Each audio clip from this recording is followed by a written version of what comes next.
Lei, la voce sua mi prende e poi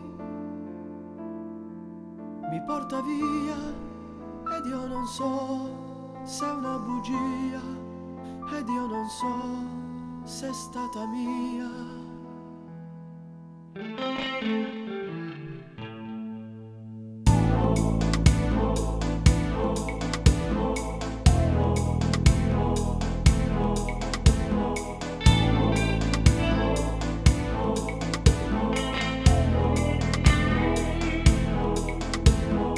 Siamo nell'era dei bottoni ed è scoppiata una mania, quella della linea erotica. Improvvisate seduzioni mascherate nell'inconscio e chiuse in chiave telefonica. Per chi ha paura di far sesso e frustrato da un complesso, c'è una prestazione ermetica. Protetto dall'anonimato, nutre un coito disperato, quell'assenza che c'è in te, la voce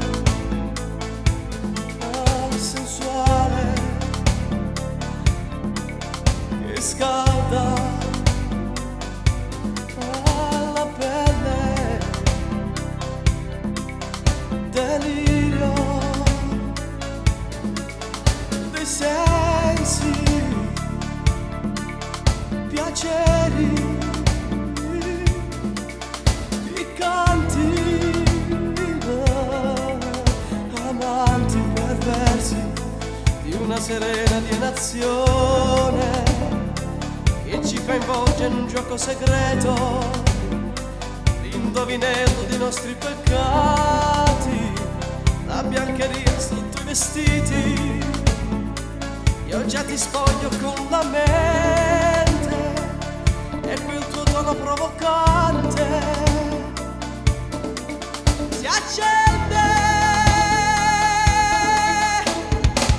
Per me tu sei così preziosa, così strana e maliziosa, tu conversazione erotica, a volte magica e sensuale, a volte straniamente uguale all'ideale che c'è dentro me.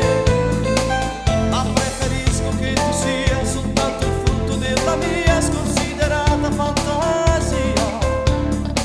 Sei tu l'amore mascherato di cui conosco solo il fiato quando esplodi dentro me. E dimmi, sei bella, sei nuda, sul letto, le unghie sottili sul seno velato. E dimmi qualcosa, è una continua eccitazione in quella trappola di parole dove può nascere un errore. Freno il mio amplesso nella mano, appena posso ti richiamo, io senza te sarei spacciato. Ti amo.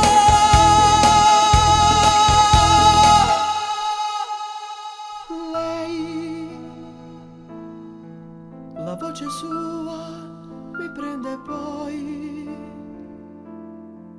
mi porta via ed io non so se è una bugia ed io non so se è stata mia.